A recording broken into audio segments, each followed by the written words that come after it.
lucky business for you. Woo! That is the chimpanzee enclosure at the St. Louis Zoo. After throwing a wayward raccoon, they chased it down and wouldn't let it go.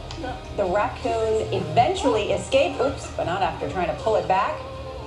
We don't know how that raccoon is doing today, but we think it's probably not coming back anytime soon, and we promise that Anthony Mason will come back with a breaking news report once we know about the status of the raccoon. I wanted to do that to some of the raccoons in my backyard. Hi guys.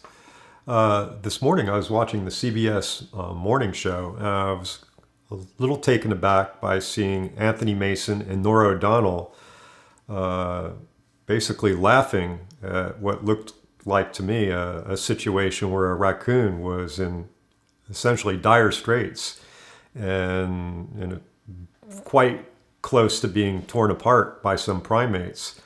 I question whether they would have been laughing and giggling if it had been a dog that had been in there with the chimps and that the chimps were tossing the dog around like they were with this raccoon. And I think this gives us an opportunity to really look at how animals are portrayed in the media and how it's so easy to desensitize the public to where these animals, in this case a raccoon and chimpanzees, become something to be laughed at and amused by. When I watched that video of the chimpanzees tormenting the raccoon, it was clear that the raccoon was fearing for his or her life, highly stressed, really, really afraid, and trying to escape, which would be the normal response that an animal would do when they're faced with any other animal trying to harm them. So if this encounter had been between chimpanzees and a dog, I'm sure, or I would like to believe that no one would laugh at it. And the major point is that raccoons are totally sentient beings, no less than dogs, and their suffering shouldn't be laughed at.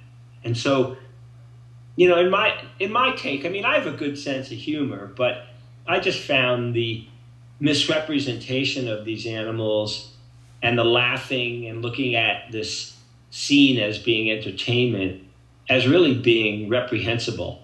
And it sets a really bad example for the public, because high-profile people in the news media should be developing a culture of compassion, empathy, and respect for other animals, not for laughing at them when they're fearing for their lives.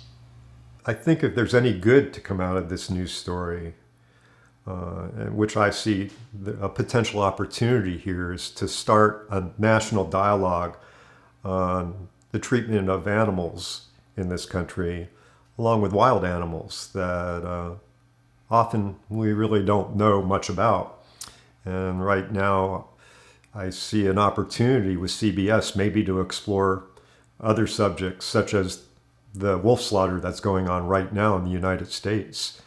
And it's getting very little media, and that I think it would be an opportunity to have a conversation with CBS and explore this in a little more detail, and do it in a way where we're not laughing at it, but we're taking the subject matter quite seriously.